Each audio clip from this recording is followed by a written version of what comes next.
मित्रों नमस्कार, आप हैं बसंत गुरु जी के साथ।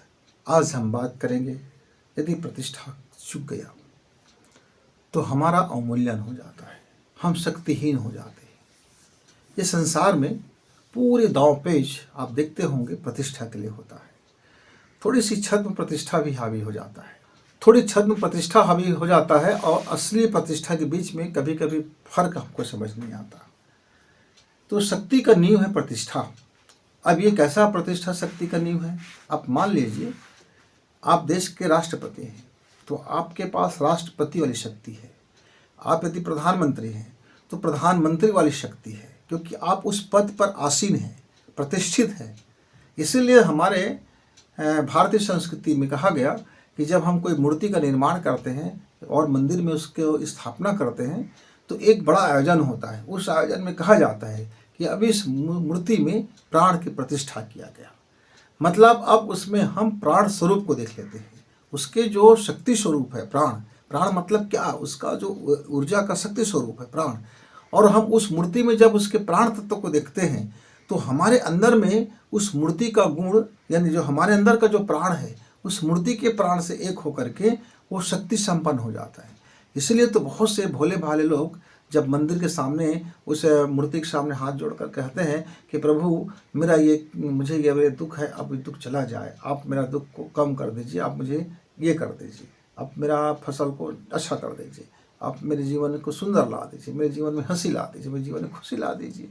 उस सच्ची भक्ति भाव से वो अपने उस मूर्ति में प्राण प्रतिष्ठा मान करके वो बिल्कुल निश्चल भाव से जब वो याद करता है तो उसके भीतर का वह जो देवत्व है, उसके भीतर का चुंबकीय शक्ति है जो इधर से उसको ला करके वो मनोकामना पूर्ण कर देता है। और फिर वो बताता है कि फलाना मंदिर हम गए थे, वहाँ हमने मन्नत मांगी, मनोकामना हमारा पूर्ण हो गया। और फिर वो श्रद्धा से जा करके उसको अपनी शुक्रिया कहता है, वो शुक्रिया भी उसी भाव से कहता है। तो उसकी प्राण प्रतिष्ठा मूर्ति में है कि नहीं है दूसरी बात है, पर सामने वाले व्यक्ति ने उसकी प्रतिष्ठा को मान करके उसकी शक्ति को अनुभव किया। ठीक वैसे ही देश में यदि सशक्त प्रधानमंत्री होता है तो उसकी जो शक्ति होती है सबसे मजबूत होती है। अलग अलग मंत्रालयों के मंत्री की शक्ति वैसी होती है। अब आप अलग अलग प्रशासनिक सेवा में आ जाते हैं तो अलग अलग अधिकारियों की उसकी शक्ति को नियोजित किया गया है। हमारे संविधान में अलग अलग चीज़ों की शक्तियाँ बनाई गई हैं, वो सब प्रतिष्ठित पद की शक्तियाँ हैं। इसीलिए तो कहते हैं ना कि भाई इस आदमी की बड़ी प्रतिष्ठा है।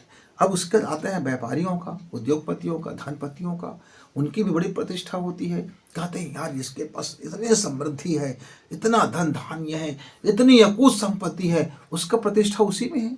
वो अपने उस प्रतिष्ठा को बचाए रखने के लिए रात दिन मेहनत करता है कि मेरा टॉप लेवल नीचे ना आ जाए, मेरा टॉप लेवल नीचे ना आ जाए। शिखर में पहुंचना उसको उतना मुसीबत नहीं लगा था जितना मुसीबत अपने आप को अब उसी स्थान में बनाए रखना है। तो प्रतिष्ठा की लड़ाई इस पूरे संसार में चलता है, प्रतिष्ठा चलता है। आप देखे होंगे कोई मंत्री का जब बर्खास्त हो जाता है और उसके यहाँ कई प्रकार के छापे पड़ते हैं तो फिर उसकी प्रतिष्ठा चली जाती है, फिर उसको कुत्ते बिल्ली भी भौंकने लगते हैं। फिर एक मामूली सा चपरासी भी उसको खरी खोटी सुना देता है, फिर एक मामूली सा सिपाही जा करके उसको गिरफ्तार करके जेल में डाल देता है। प्रतिष्ठा खो गया, चारों तरफ से हमला, चारों तरफ से कोई भी उसका अपना नहीं हो जाता, सब तरफ से हमला। यहाँ तक कि घर परिवार के लोग भी हमला बोलते हैं, खुद के संतान भी हमला बोलने लगते हैं। सौभाग्य है कि जिनके संतानें हमला नहीं बोलते, वो सौभाग्यशाली है जिनके घर के लोग हमला नहीं बोलते। नहीं तो आपकी प्रतिष्ठा चली जाए, आपका मान सम्मान चला जाए तो फिर आपका प्राण चला गया। इस समाज में अपना सब कोई कहते हैं कि भाई मेरा मान सम्मान है, हाँ मेरा फजीहत मत करो भाई, मेरा अपमान मत करो भाई, मैं अपना को अपमानित महसूस कर रहा हूँ, अच्छा नहीं होगा कि आप मेरा अपमान करोगे तो। और इस मान सम्मान को बचाने के लिए देश लड़ी गई, राज्य लड़े गए, गांव लड़े गए, परिवार के परिवार लड़े गए, भाई लड़े गए, पति पत्नी के बीच में हुआ झगड़ा। प्रतिष्ठा, ये प्रतिष्ठा इतनी शक्तिशाली चीज़ है मित्र। यदि आप प्रतिष्ठा से एक बार च्युत हो गए, आप प्रतिष्ठा से एक बार विहीन हो गए, आपका साख चला गया तो मोती मानुष चून, पानी गए न उबरे मोती मानुष चून। प्रतिष्ठा माने पानी, पानी मतलब प्राण। और आपका यदि प्राण निकल गया, आप निष्प्राण हो गए, आपका जिस्म मुर्दा हो गया, उस मुर्दे जिस्म को कौन फिर दुआ सलाम करेगा, कौन रखेगा? वो तो बोझ हो गया, धरती का बोझ हो गया। मिट्टी में मिला दो, अग्नि संस्कार कर दो, कुछ भी कर दो, अब इस मिट्टी का मोल का कीमत नहीं रह गया, क्योंकि उसके अंदर से जो प्राण था, जो प्राण प्रतिष्ठित था उस शरीर में, तब तक उस शरीर का वैल्यू था। उसी तरह से मित्रों, यदि मेरे जीवन में मेरा प्राण प्रतिष्ठित रहेगा, मेरे जीवन में मेरी गरिमा प्रतिष्ठित रहेगा, मेरे जीवन में मेरी नैतिकता प्रतिष्ठित रहेगा, मेरे जीवन में मेरी कुवत प्रतिष्ठित रहेगा, मेरी होने का मायने प्रतिष्ठित रहेगा, मेरी कामयाबी प्रतिष्ठित रहेगा, तब तक लोग मेरा वैल्यू करेंगे, तब तक लोग मेरे मूल्यांकन करेंगे, तब तक लोग मेरे मूल्य को समझेंगे। मेरी वाणी में प्रभाव तभी रहेगा जब मेरे कर्म में प्रभाव होगा, और मेरे कर्म में प्रभाव तभी रहेगा जब मेरे विचार में प्रभाव होगा, और मेरे विचार में प्रभाव तभी रहेगा जब मेरे प्राण में प्रतिष्ठित होगा, जब मेरा प्राण अपने प्राण में प्रतिष्ठित होगा। इसीलिए तो कहते हैं ना, प्राण को प्राण से आहुति दो, प्राण को प्राण से बात करो, प्राण से प्राण को मिलाओ, प्राण से प्राण के गमन करता है, प्राण से प्राण जब मिलता है तब इस दुनिया में महान क्रांति उत्पन्न होता है। ये प्राण मतलब क्या है? प्रतिष्ठा है। हम बड़ी बड़ी साधनाएं करते हैं, ईश्वर को पाने के लिए करते हैं क्या? नहीं नहीं मित्र, अपनी प्रतिष्ठा बढ़ाने के लिए करते हैं कि मैं आंतरिक स्थिति में इतनी मजबूत बन जाऊं, लोग मुझे धर्मज्ञ कहे, लोग मुझे साधु कहे, लोग मुझे संत कहे, लोग मुझे कलेक्टर कहे, लोग मुझको प्रधान कहे, लोग मुझको फलाना कहे, लोग मुझको ठिकाना कहे, लोग मुझको समृद्धशाली कहे, लोग मुझको नमस्ते कहे, लोग मेरी तालियां बजाए। अरे इसीलिए तो पूरी दुनिया मरी जा रही है ना, और क्या है? पूरी दुनिया का यदि संघर्ष का एक छोटा सा वाक्य कहा जाए तो वह है अपने प्रतिष्ठा को, अपने साख को बचाने का जद्दोजहद। बचपना से लेकर के बुढ़ापा तक हर व्यक्ति अपने साख को बचाने के लिए पूरी तरह से जद्दोजहद करता है। वही इस संसार का संसार बन जाता है। बच्चा भी जद्दोजहद करता है। आप छोटे से बच्चे को आप थोड़ा अपमान तो कर दो, तिलमिला जाता है, इतना तिलमिला जाता है कि मारने पर उतारू हो जाता है। कभी ना समझ है बच्चा, ज़्यादा जानता नहीं है, नर्सरी क्लास का बच्चा है, KG1 KG2 का बच्चा है, पहली क्लास का बच्चा है। आप उसको अपमानित तो कर दो, जरा छेड़ तो दो, जरा उसका कोई सामग्री लूट तो लो, जरा उसको अपमान तो कर दो, थोड़ी बेइज्जती कर दो, थोड़ी उपहास कर दो, देखना वो उसके अंदर का हिंसक प्रवृत्ति झाँक जाएगा। ये हिंसक मतलब कौन?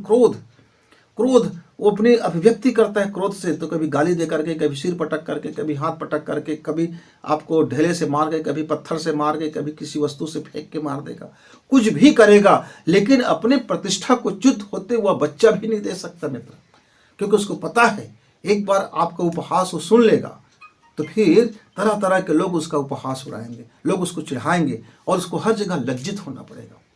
चारों तरफ से लोग फिर उसको लज्जित करने लग जाते हैं।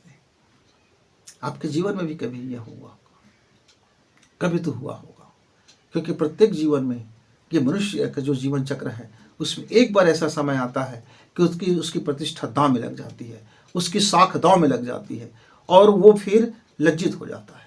कारण कुछ भी हो सकता है, चाहे अनचाहे, जाने अनजाने, भूल चूक, कुछ भी हो सकता है, लेकिन एक बार इस दौर से गुजरता है। मित्रों, मैं भी इस दौर से गुजरा, मेरी भी प्रतिष्ठा 0 हो गया, माइनस हो गए और माइनस हो गए और माइनस हो गए, पर मैंने अपने प्राण की प्रतिष्ठा को जीवित रखा। मैंने कहा कि मेरा मार्ग, मेरा नियत सही है, मेरा काम सही है, मेरा कर्म सही है, और मेरा ये जो प्रतिष्ठा है, अभी जो प्रतिष्ठा दांव में लग गया है, ये दांव का प्रतिष्ठा फिर वापस लौटेगा।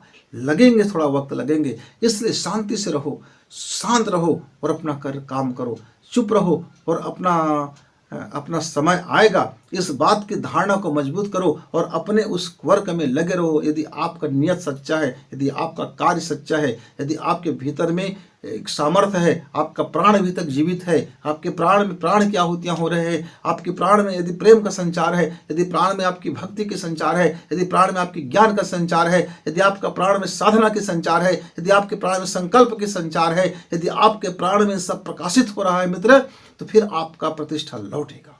लेकिन आप देखते हैं कि जब आपकी प्रतिष्ठा चली जाती है तो जिसकी कोई औकात नहीं, जिसका अपना कोई मूल्य नहीं, ऐसे लोग भी आपका उपहास उड़ा देते हैं और आपको सहना पड़ता है।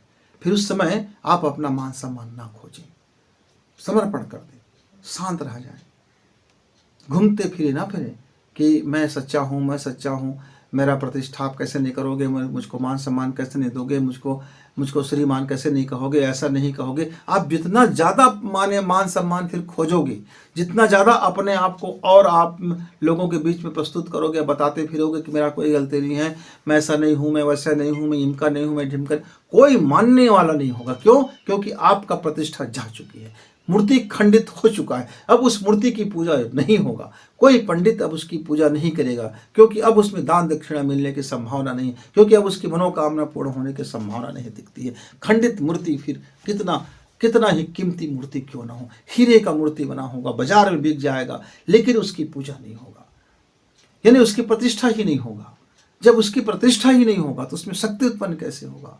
और एक मामूली सी कंकड़ पत्थर को एक भक्त उठा के उसकी पूजा कर देता है, प्राण की प्रतिष्ठा कर देता है, और उसमें प्राण का संचार हो जाता है। आपने महामृत्युंजय का मंत्र सुना होगा।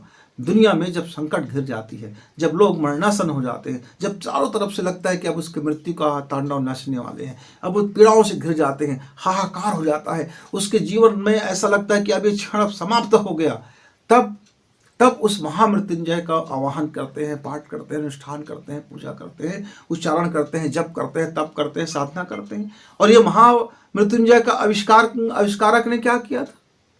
आविष्कारक ने क्या किया था? बालू का एक शंकर जी बना लिया और उस रेत के शंकर जी से कहने लगे कि अब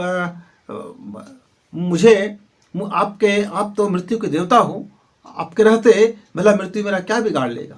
आप तो इस संसार के देवता हो, आपके रहते, आपकी सुरक्षा में, आपके संरक्षण में हूँ, तो ये दुनियादारी मेरा क्या बिगाड़ लेगा? उसने वो बच्चा पवित्र भाव से आशुतोष को, शंकर जी को वो प्रणाम करने लगे, बात करने लगे उससे, और जिन्होंने बातचीत किया वो महामृत्युंजय मंत्र बन गया।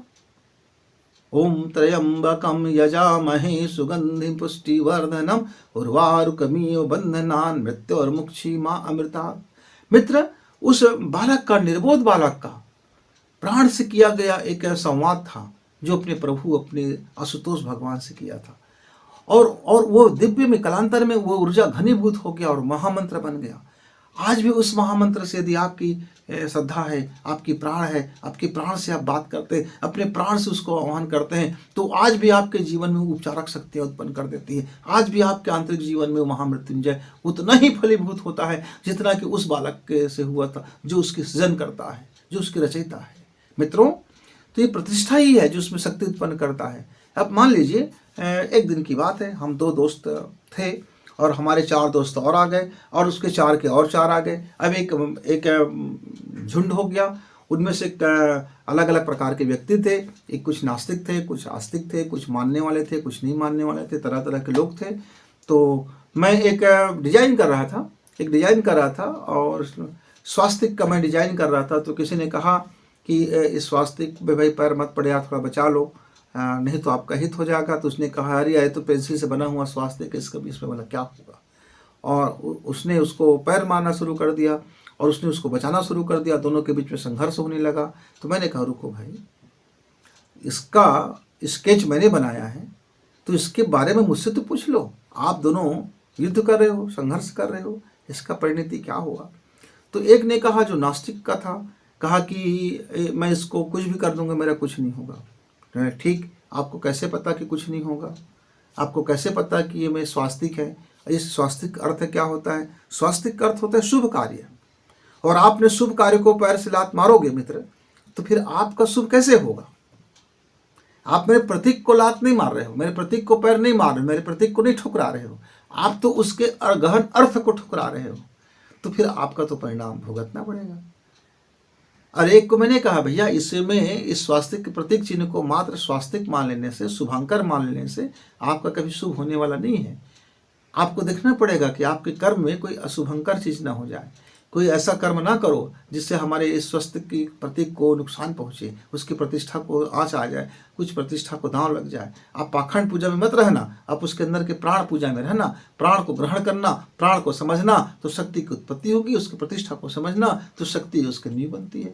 तो मित्रों, ये जीवन की छोटी छोटी बातें जो मैंने आपको बताया, हमारी प्रतिष्ठा चली जाती है तो हम वो एकदम असुरक्षित हो जाते हैं। फिर मक्खी भी आकर के घाव बनाने लगता है, मक्खी भी अपना घाव बनाने लगता है, कुछ भी हो जाता है। इसलिए कुछ भी कर्म करने से पहले भूल चूक हो इस बात का गुंजाइश ना छोड़ें। यदि भूल चूक हो गया तो उसको सुधार करने के बाबत सोचें। आपकी प्रतिष्ठा यदि चली गई है तो लोग आपके ऊपर छी थू करेंगे तो ध्यान उधर मत दीजिए। कांटे उठेंगे उस पर ध्यान मत दीजिए। लोग ताना मारेंगे, ध्यान मत दीजिए। लोग कुछ का कुछ कहेंगे, आप ध्यान मत दीजिए। बल्कि आप अपनी प्राण को बचाने की चेष्टा कीजिए और अपने प्राण के अंदर में प्रतिष्ठा कीजिए। आप अपना जीवन जीने की जो शक्ति है उसको न चुकने दें। आपके अंदर में जो साहस है उसे न चुकने दें। आपके अंदर में जो आस्था है उसको न चुकने दें। आपके अंदर जो विश्वास है उसको न चुकने दें। आपकी कर्तव्य निष्ठता को न चुकने दें। आपकी कर्मठता को न चुकने दें। आप पुनः डिजाइन बनाइए और पुनः से आप फिर से दोबारा से प्रतिष्ठित हो जाइए। आप देखे होंगे ना, गणपति जी बनाते हैं, आते हैं, गणपति जी का मौसम आता है, हर साल लाखों गणपतियाँ बनती हैं और उसकी प्रतिष्ठा होती है ना। मूर्ति खंडित हो गया तो नया मूर्ति बनाना पड़ेगा। पुरानी मूर्ति प्रतिष्ठित नहीं होगा, खंडित मूर्ति प्रतिष्ठित नहीं होगा। तो पुनः आप अपने आप को नए तरीके से गढ़ने के लिए तैयारी कीजिए और विश्वास कीजिए कि आप नए अपने आप को गढ़ लेंगे और फिर प्रतिष्ठा के ऊंचे मान में पहुंच जाएंगे। मित्र, एक छोटा सा कहानी बना के मैं अपने वाक्य अंत करूंगा। मैंने एक मित्र की आत्मकथा पढ़ी। वह आत्मकथा में लिखता है कि उसने जीवन में ज्ञान कमाया। ज्ञान कमाते कमाते उसकी उम्र 35 साल हो गया। घर के लोगों में बड़ी क्षुब्धता आ गई कि कहा कि ये व्यक्ति निकम्मा है, कुछ करता नहीं है। उसको घर से निकाल दिया गया। घर से निकलने के बाद अब उसके मन में आ गया समृद्धशाली बनने का। पर चूंकि उसने काम धाम कुछ किया नहीं था, कुछ जीवन में सीख सुखाया नहीं था और उसने काम जहाँ भी करते फेल हो जाते, इस तरह से दे लूजर बन गए, फेलियर हो गए और उसका जो ज्ञान का भी कीमत घट गया, उसके शरीर का भी कीमत घट गया, उसकी मजदूरी भी घट गई, सब कुछ घट गया। वह व्यक्ति एक बार बीमार पड़ा तो उसको सहायता करने के लिए कोई आगे नहीं आया, क्योंकि अब वो प्रतिष्ठितहीन हो चुका था।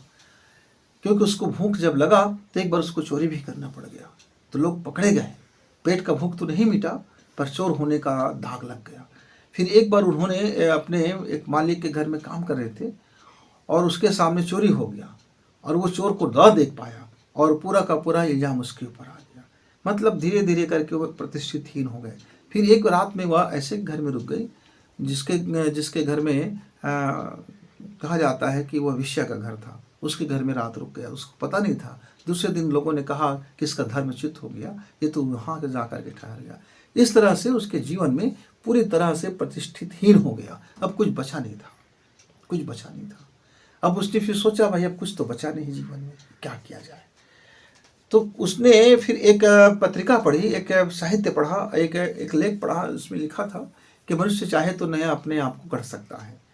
मनुष्य अपने आप को नया प्रतिष्ठा ला सकता है, अपनी प्राण की प्रतिष्ठा कर सकता है। यदि जरा भी उसमें थोड़ी भी पानी बचा है तो वह अब थोड़ी भी पानी को बड़ा पानी बना सकता है। पानी का एक बूंद भी यदि उसके जीवन में बचा है तो अपने जीवन के पानी को लौटा सकता है। फिर वो ज्ञान की तपस्या करने लगे, साधना करने लगे, आराधना करने लगे और वो मौन हो गया। मौन होकर के अपनी रोजी मंजूरी करता और अपने ज्ञान की साधना में लगा रहा। धीरे धीरे उसकी दिव्य शक्तियाँ प्रकट होने लगी, क्योंकि वो मौन था और श्रम करते थे, कुछ बोलते नहीं थे। मौन था, श्रम करते थे, बोलते नहीं थे। और एक दिन ऐसा आ गया कि लोग उसको दर्शन करने के लिए लोगों की भीड़ लग गई। वो जिस काम को हाथ लगाता वो हजारों सेवक आ जाते, कहते नहीं आप मत कीजिए। और ऐसा स्थिति आ गया कि उसका प्रतिष्ठा शिखर पे आ गया। लोग कहने लगे, महात्मन आपके ये महान सिद्धि का राज क्या है? आप महान सिद्धि के बारे में बताइए, कुछ मौन तोड़िए कुछ। और उसने अपना जब मौन तोड़ा तो पहले यही कहा, मित्र मैं पहले प्रतिष्ठा की कीमत नहीं जानता था, अब मैं प्रतिष्ठा की कीमत जान गया। देखो ना मेरी प्रतिष्ठा कितनी शक्ति है कि आप लाखों लोग सामने खड़े हो। एक मैं ईंट पकड़ता हूँ तो लाखों ईंट जा करके एक मकान को खड़ा कर देता है। मैं एक गारा पकड़ता हूँ तो लाखों हाथ उस गारे को पकड़ करके मकान को बना देता है। मैं एक सत्कार्य करता हूँ तो लाखों हाथ उस सत्कार्य करने की उड़ जाता है। मैं एक अच्छा वाणी बोलता हूँ तो लाखों आदमी के जीवन में बदलाव आ जाता है। पर यदि मेरा यही दृष्टिकोण बदल जाए तो विपरीत हो जाएगा। तो मित्रों, प्रतिष्ठा में ही शक्ति होती है। हमने आपको इस बात को समझाया। लेकिन अपनी शक्ति को प्राप्त करने के लिए कुछ भी ऐसा कार्य ना किया जाए कि फिर आपको वो श्रीहीन बना दे, शक्तिहीन बना दे और प्रतिष्ठितहीन बना दे और आपको फिर कुत्ता बिल्ली जैसे फिर आपकी गत हो जाए। मित्रों, इसलिए आप जहाँ भी हो, जैसे भी हो, जिस कीमत में हो, जिस अवस्था में हो, गरीबी में हो तो भी प्रतिष्ठा बचा कर रखिए, अमीर हो तो भी प्रतिष्ठा बचा कर रखिए। गरीब होना पाप नहीं है, पर गरीबी में गरीब हो लेकिन प्रतिष्ठित होना जरूरी है। आपकी प्रतिष्ठा आँच ना आए, मान सम्मान बना रहे, इसीलिए जीवन में आदमी काम करते हैं, इसीलिए जीवन के यह संसार में वो जीवन जीते रहते हैं और एकमात्र जीवन वो संघर्ष करते हैं कि अपना मान सम्मान बचा रहे, प्रतिष्ठा बचा रहे। छद्म और झूठा प्रतिष्ठा आपको ले डूबता है, वाकई और सच्ची प्रतिष्ठा आपको शक्तिशाली बना देता है। फिर किसी दिन जिंदगी की कुछ चर्चाएं लेकर के हम आपके पास आएंगे मित्र। तब तक गुरु जी को इजाजत। नमस्कार, धन्यवाद। सब्सक्राइब करें और शेयर करें।